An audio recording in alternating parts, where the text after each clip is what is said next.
नमस्कार दोस्तों, आप सभी का एक बार फिर से स्वागत है हमारे चैनल दुर्गा भक्ति मार्ग में। आज मैं आप सभी को सुनाऊंगी बृहस्पतिवार की कथा यानी गुरुवार की कथा। इस कहानी को सुनने से सभी भक्तों की सभी मनोकामनाएं भगवान बृहस्पति देव की कृपा से पूर्ण हो जाती हैं। तो आइए बड़ी ही श्रद्धा और प्रसन्न मन से इस कथा को आरंभ करते हैं।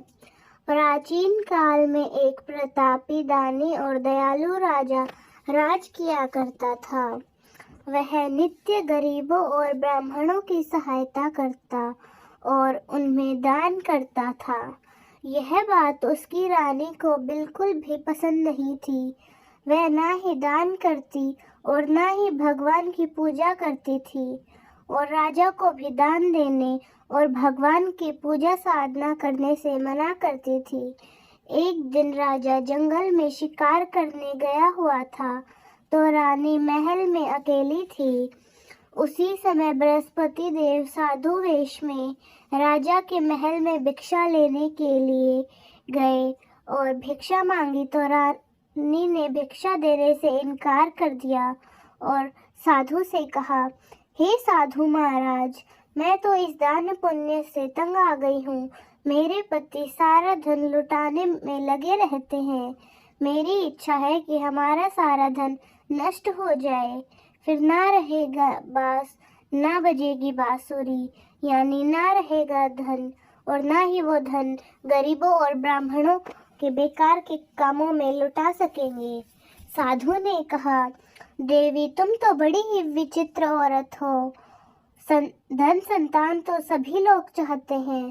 पुत्र और लक्ष्मी तो पापी के घर भी होने चाहिए। यदि तुम्हारे पास अधिक धन है तो तुम भूखों को भोजन दो, प्यासे के लिए प्याओ बनवाओ और मुसाफिरों के लिए धर्मशालाएं खुलवाओ। जो निर्धन अपनी कुंवारी कन्याओं का विवाह नहीं कर सकते, उनका विवाह करा दो। ऐसे और कई काम हैं जिनके करने से तुम्हारा यश लोक और परलोक में फैल ले गया। परंतु रानी पर उपदेश का कोई प्रभाव नहीं पड़ा। वह बोली, हे महाराज, आप मुझे कुछ न समझाएं। मैं ऐसा धन नहीं चाहती जो हर जगह बांटती फिरूं। साधु ने उत्तर दिया, यदि तुम्हारी ऐसी इच्छा है तो तथास्तु। ऐसा करना कि बृहस्पतिवार को घर लीपकर पीली मिट्टी से अपना सिर धोकर स्नान करना, भट्टी जलाकर कपड़े धोना। ऐसा करने से आपका सारा धन नष्ट हो जाएगा। इतना कहकर वह साधु महाराज वहां से आलोक हो गए और साधु के अनुसार कई बातों को पूरा करते हुए रानी को केवल 3 बृहस्पतिवार ही बीते थे कि उसकी समस्त धन संपत्ति नष्ट हो गई। वो जन के लिए राजा का परिवार तरसने लगा। तब एक दिन राजा ने अपनी रानी से कहा कि हे रानी, तुम यही रहो, मैं दूसरे देश को जाता हूँ क्योंकि यहाँ पर सभी लोग मुझे जानते हैं, इसलिए मैं कोई छोटा कार्य नहीं कर सकता। ऐसा कहकर राजा परदेश चला गया। वहाँ वह जंगल से लकड़ी काट कर लाता और शहर में बेचता था।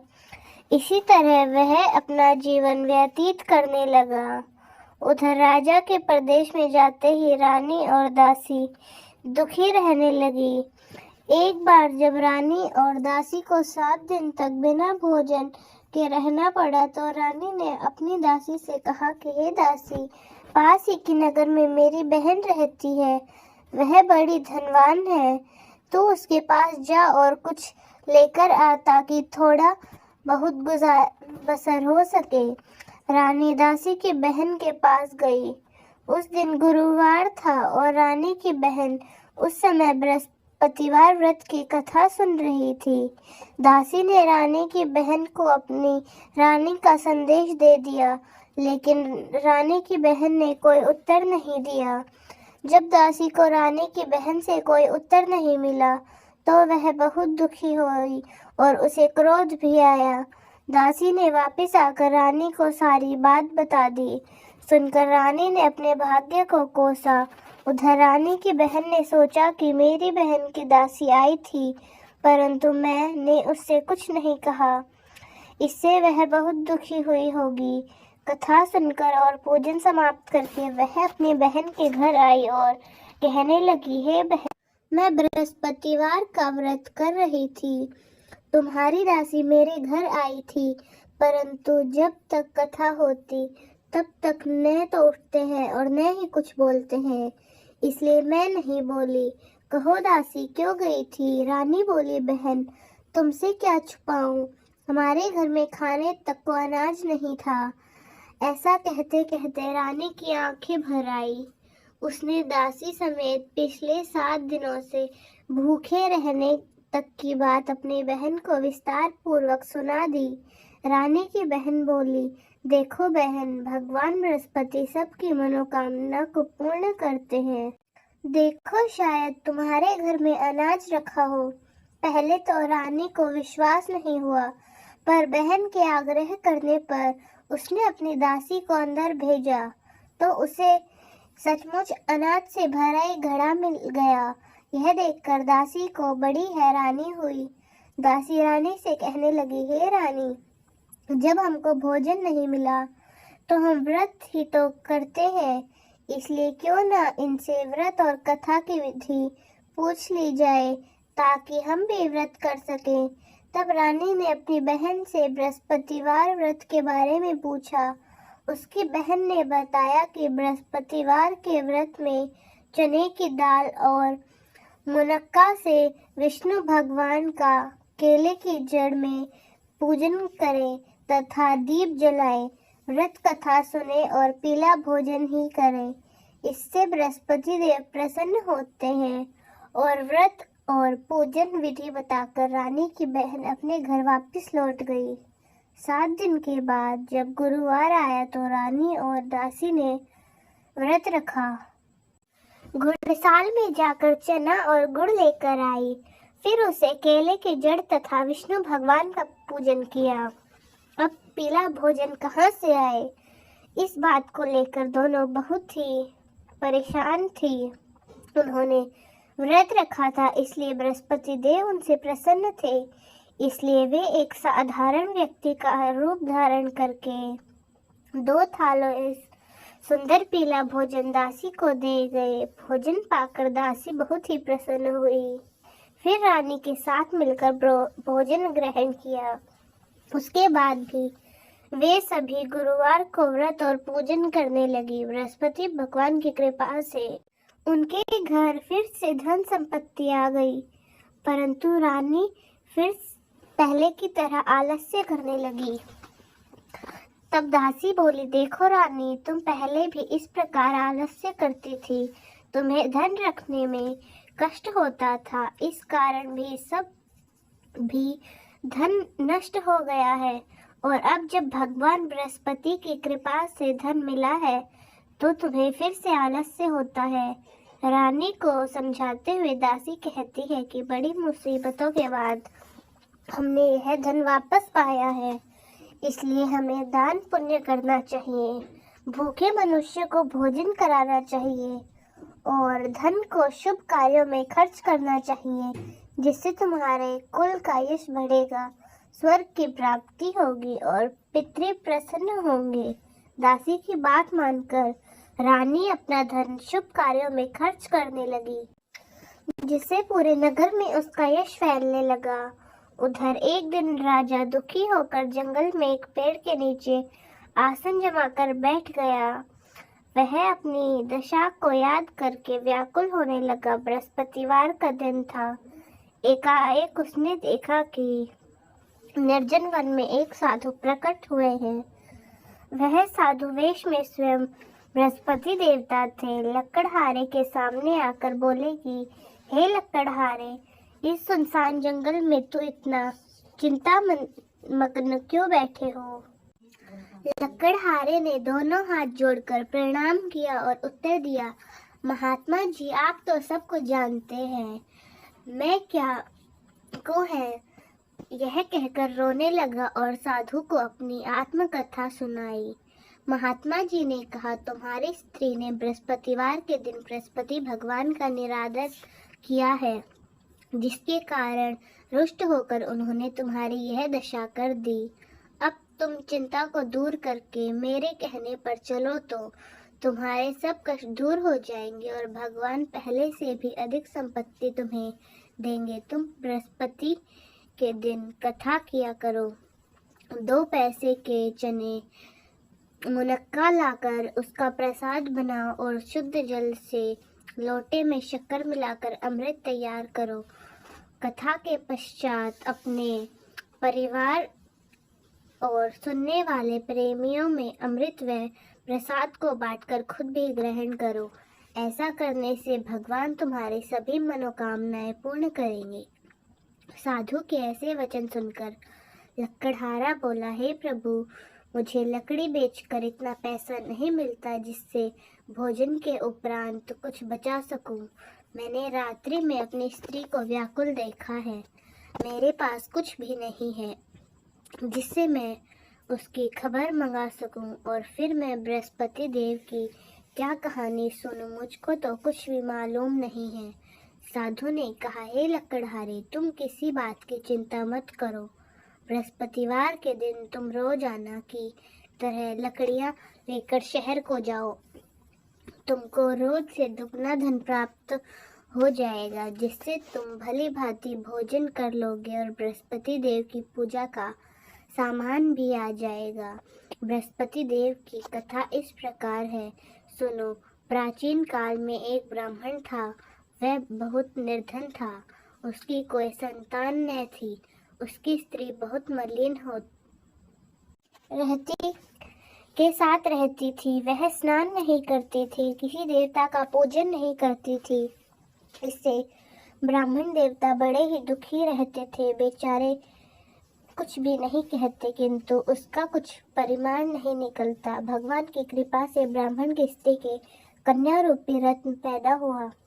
कन्या बड़ी होकर प्रातः स्नान करके विष्णु भगवान का जाप और बृहस्पतिवार का व्रत करने लगी। अपने पूजन पाठ को समाप्त करके विद्यालय जाती, अपनी मुट्ठी में जौ भर के ले जाती और पाठशाला के मार्ग में डालती जाती। जब ये जौ स्वर्ण के हो जाते तो लौटते समय बीन कर घर लेके आ जाती। एक दिन वह बालिका सूप में उन सोने के जौ को पकड़ कर साफ कर रही थी कि उसके पिता ने देख लिया और कहा, हे बेटी, सोने की जौ के लिए सोने का सूप होना चाहिए। दूसरे दिन बृहस्पतिवार के दिन इस कन्या ने व्रत रखा और बृहस्पति देव से प्रार्थना करके कहा, मैं आपकी पूजा सच्चे मन से करती हूँ। यदि मैंने आपकी पूजा सच्चे मन से की हो तो मेरे लिए सोने का सूप दे दो। बृहस्पति देव ने उसकी प्रार्थना स्वीकार कर ली। रोजाना की तरह वह कन्या जौ फैलाती हुई जाने लगी। जब लौटकर जौ बीन रही थी तो बृहस्पति देव की कृपा से सोने का सूप मिल गया। उसे वह घर ले आई। उसमें जौ साफ करने लगी, परंतु उसकी माँ का वही ढंग रहा। एक दिन की बात है कि वह कन्या सोने के सूप में जौ साफ कर रही थी। उसी समय उस शहर का राजपुत्र वहां से होकर निकला। इस कन्या के रूप और कार्य को देखकर मोहित हो गया और अपने घर आकर भोजन और जल त्याग कर उदास होकर लेट गया। राजा को इस बात का पता लगा तो अपने प्रधानमंत्री के साथ उसके पास गए और बोले, हे बेटे, तुम्हें किस बात का कष्ट है? किसी ने तुम्हारा अपमान किया है क्या? अथवा और कोई कारण हो जिससे कहो, मैं वही कार्य करूँगा जिससे तुम्हें प्रसन्नता हो। अपने पिताजी की राजकुमार ने बातें सुनी तो वह बोला, मुझे आपकी कृपा से किसी बात का दुख नहीं है। किसी ने मेरा अपमान नहीं किया, परंतु मैं उस लड़की से विवाह करना चाहता हूँ जो सोने के सूप में सोने के जो साफ कर रही थी। यह सुनकर राजा आश्चर्य में पड़ गया और बोला, हे बेटे, इस तरह की कन्या का पता तुम ही लगाओ। मैं उसके साथ तेरा विवाह अवश्य कर दूंगा। राजकुमार ने उस लड़की के घर का पता बताया। तब मंत्री उस लड़की के घर गए और ब्राह्मण देवता को सभी हाल बताया। ब्राह्मण देवता राजकुमार के साथ अपनी कन्या का विवाह करने के लिए तैयार हो गए तथा विधि विधान के अनुसार ब्राह्मण की कन्या का विवाह राजकुमार के साथ हो गया। कन्या के घर से जाते ही पहले की भांति उस ब्राह्मण देवता के घर में गरीबी का निवास हो गया। अब भोजन के लिए भी अन्य बड़ी मुश्किल से मिलता। एक दिन दुखी होकर ब्राह्मण देवता अपनी पुत्री के पास गए। बेटी ने पिता की दुखी अवस्था को देखा और अपनी माँ का हाल पूछा। तब ब्राह्मण ने भी सभी हाल कहा। कन्या ने बहुत सा धन देकर अपने पिता को विदा किया। इस तरह ब्राह्मण का कुछ समय सुखपूर्वक व्यतीत हुआ। कुछ दिन के बाद फिर वही हाल हो गया। ब्राह्मण फिर अपनी कन्या के यहाँ गया और सारा हाल कहा। तो लड़की बोली, हे पिताजी, आप माता जी को यहाँ लेकर आओ, उन्हें विधि बता दूंगी जिससे उनकी गरीबी दूर हो जाएगी। वह ब्राह्मण देवता अपनी स्त्री के साथ लेकर पहुँचे तो अपनी माँ को समझाने लगी कि हे माँ, तुम प्रातः काल स्नान आदि करके भगवान विष्णु का पूजन करो तो सब दरिद्रता दूर हो जाएगी। परंतु उसकी माँ ने एक भी बात नहीं मानी और प्रातः काल उठकर अपनी पुत्री के बच्चों की झूठन को खा लिया। इससे उसकी पुत्री को बहुत गुस्सा आया। उसने एक रात को एक कोठरी से सारा सामान निकाल दिया और अपनी माँ को उसमें बंद कर दिया। प्रातः उसमें से निकाला तो स्नान आदि करा के पूजा पाठ करवाया तो उसकी माँ की बुद्धि ठीक हो गई। इसके बाद वह नियम से पूजा पाठ करती और प्रत्येक बृहस्पतिवार को व्रत रखने लगी। इस व्रत के प्रभाव से उसकी माता और पिता बहुत ही धनवान और पुत्रवान हुए। बृहस्पति देवता के प्रभाव से इस लोक के सुख को भोग कर अंत में स्वर्ग को प्राप्त हुए। इस तरह कहानी कहकर साधु देवता वहां से अंतर्ध्यान हो गए। धीरे धीरे समय व्यतीत होने लगा, पर फिर वही बृहस्पतिवार का दिन आया। लकड़हारा जंगल से लकड़ी काटकर किसी शहर में बेचने गया। उसे उस दिन और दिन से अधिक पैसे मिले। राजा ने चना गुड़ आदि लाकर गुरुवार का व्रत किया। उस दिन से उसके सभी कलेश दूर हो गए। परंतु जब दोबारा गुरुवार का दिन आया तो बृहस्पतिवार का व्रत रखना भूल गया। इसी कारण बृहस्पति भगवान नाराज हो गए।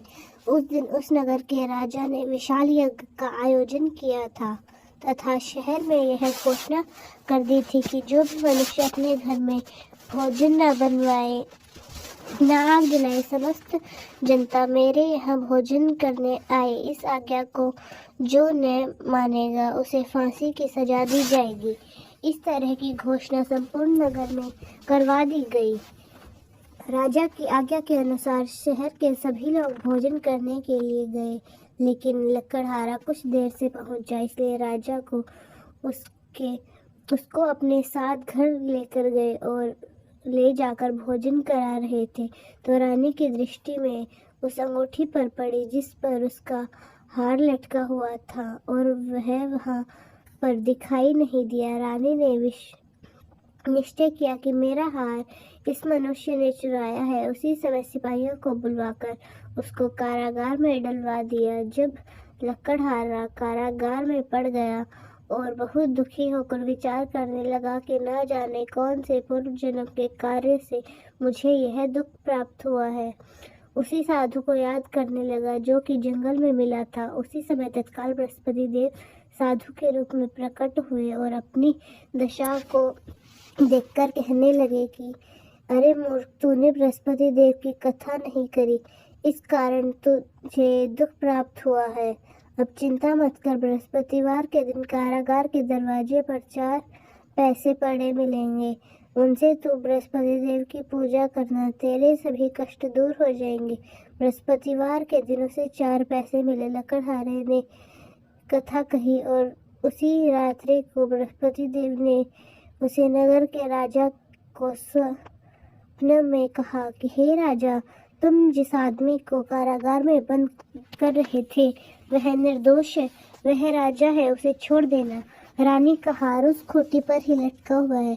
अगर तू ऐसा नहीं करेगा तो मैं तेरे राज को नष्ट कर दूंगा। इस तरह रात्रि के स्वप्न को देखकर राजा प्रातःकाल उठा और खूंटी पर हार देखकर लकड़हारे को बुलवाकर क्षमा मांगी और लकड़हारे को योग्य सुंदर वस्त्र आभूषण देकर विदा कर दिया। बृहस्पति देव की आज्ञा के अनुसार लकड़हारा अपने नगर को चला गया। राजा जब अपने नगर के निकट पहुंचा तो उसे बड़ा ही आश्चर्य हुआ कि नगर में पहले से अधिक बाग, तालाब, कुएं तथा बहुत सी धर्मशाला, मंदिर आदि बन गई है। राजा ने पूछा, यह किसका बाग और धर्मशाला है?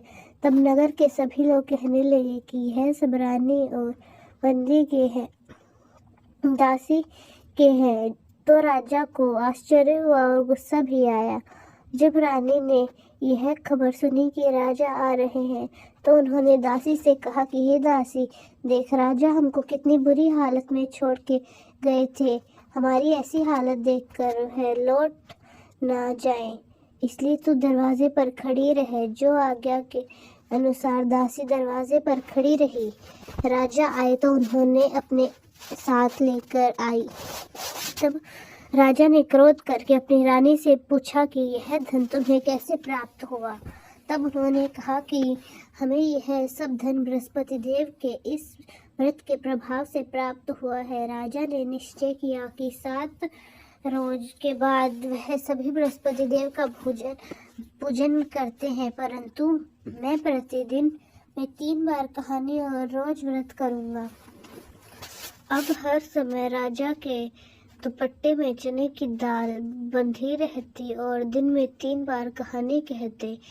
एक रोज राजा ने विचार किया कि चलो अपनी बहन के यहाँ हो आवे। इस तरह निश्चय करके राजा घोड़े पर सवार होकर अपनी बहन के यहाँ चलने लगा। मार्ग में उसने देखा कि कुछ आदमी मुर्दे लेकर जा रहे हैं। उन्हें रोककर राजा कहने लगा कि अरे भाइयों, मेरे बृहस्पति देव की कथा सुन लो। वे बोले, हमारा तो आदमी मर गया है, उसको अपनी कथा की पड़ी है। परंतु कुछ आदमी बोले, अच्छा कहो तुम्हारी कथा, हम भी सुनेंगे। राजा ने दाल निकाली और जब कथा आधी हुई तो मुर्दा हिलने लगा और जब कथा समाप्त हुई तो राम राम करके मनुष्य उठकर खड़ा हो गया। आगे मार्ग में उसे किसान खेत में हल चलाता मिला तो राजा ने उसे देखकर बोला, अरे भैया, तुम मेरी कहानी बृहस्पतिवार की कथा सुन लो। किसान बोला, जब तक मैं तेरी कथा सुनूंगा तब तक 4 हरैया जोत लूंगा। अपनी कथा किसी और को सुना। इस तरह राजा आगे चलने लगा। राजा के हटते ही बैल पछाड़ खाकर गिर गए और किसान के पेट में बड़ी जोर से दर्द होने लगा। उसी समय माँ रोटी लेकर आई। उसने जब यह देखा तो अपने पुत्र से सब हाल पूछा। बेटे ने सभी हाल कह दिया तो बुढ़िया दौड़ी दौड़ी उस घुड़सवार के पास गई और बोली कि मैं तेरी कथा सुनूंगी, तू अपनी कथा से खेत पर चलकर ही कहना। बुढ़िया के खेत पर जाकर कथा कही, जिससे सुनते ही वह बैल उठकर खड़े हो गए तथा किसान के पेट में दर्द होना भी बंद हो गया। राजा अपनी बहन के घर पहुंचा। बहन ने भाई की खूब मेहमान नवाजी की। दूसरे रोज प्रातःकाल राजा जाने लगा तो वह देखने लगा कि सब लोग भोजन कर रहे हैं। राजा ने अपनी बहन से कहा कि ऐसा मनुष्य जिसने भोजन नहीं किया हो मेरे बृहस्पतिवार की कथा सुन ले। बहन बोली कि भैया, इस देश में ऐसा है कि पहले यहाँ के लोग भोजन करते हैं, बाद में अन्य काम करते हैं। अगर कोई पड़ोस में हो तो देख आओ। वह ऐसा कहकर देखने चली गई, परंतु उसे कोई ऐसा व्यक्ति नहीं मिला जिसने भोजन न किया हो। अतः वह एक कुम्हार के घर गई जिसका लड़का बीमार था।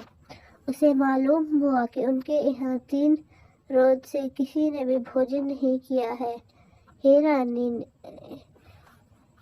रानी ने अपने भाई की कथा सुनने के लिए कुम्हार से कहा। वह तैयार हो गया। राजा ने जाकर बृहस्पति देव की कथा कही, जिसको सुनकर उसका लड़का ठीक हो गया। अब तो रानी की प्रशंसा होने लगी। एक रोज राजा ने अपनी बहन से कहा कि बहन, हम अपने घर को जाएंगे, तुम भी तैयार हो जाओ। राजा की बहन ने अपनी सास से कहा तो सास ने कहा, हाँ चली जा, परंतु अपने लड़कों को मत लेकर जाना, क्योंकि तेरे भाई की कोई औलाद नहीं है। बहन ने अपने भैया से यह बात कह दी, भैया मैं चलूंगी पर मेरा कोई भी बालक नहीं चलेगा। तो राजा बोला, जब कोई बालक नहीं चलेगा तो तुम जाकर क्या करोगी। बड़े दुखी मन से राजा अपने नगर को लौट आया। राजा ने अपनी रानी से कहा, हम निर्वश हैं, हमारा मुंह देखने का धर्म नहीं है और कुछ भोजन आदि नहीं किया है। रानी बोली, हे प्रभु, बृहस्पति देव ने हमें सब कुछ दिया है, वह हमें औलाद अवश्य देंगे।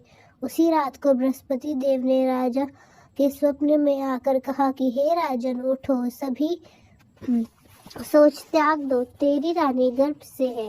राजा की यह बात सुनकर उसे बहुत खुशी हुई। 9 महीने में उसके गर्भ में एक सुंदर पुत्र पैदा हुआ। तब राजा बोला, हे रानी, स्त्री बिना भोजन के रह सकती है पर बिना कहे नहीं रह सकती। जब मेरी बहन आएगी तुम उससे कुछ मत कहना। रानी ने सुनकर हाँ कर दी। जब राजा की बहन ने यह शुभ समाचार सुना तो वह बहुत खुश हो गई और बधाई लेकर अपने भाई के यहाँ आई। तभी रानी ने कहा, घोड़ा चढ़कर तो नहीं आई है, गधा चढ़कर आई है। राजा की बहन बोली, भाभी, मैं इस प्रकार ना कहती तो तुम्हें औलाद कैसे मिलती। बृहस्पति देव ऐसे ही है, जैसी जिसकी मन में कामनाएं हैं सभी को पूर्ण करते हैं। जो सब दावना पूर्वक बृहस्पतिवार का व्रत करता है एवं कथा पढ़ता है अथवा सुनता है और दूसरों को सुनाता है, बृहस्पति देव उसकी सभी मनोकामनाएं पूर्ण करते हैं। तो दोस्तों, कैसी लगी आपको हमारी आज की कहानी? कमेंट्स में ज़रूर बताएं। धन्यवाद।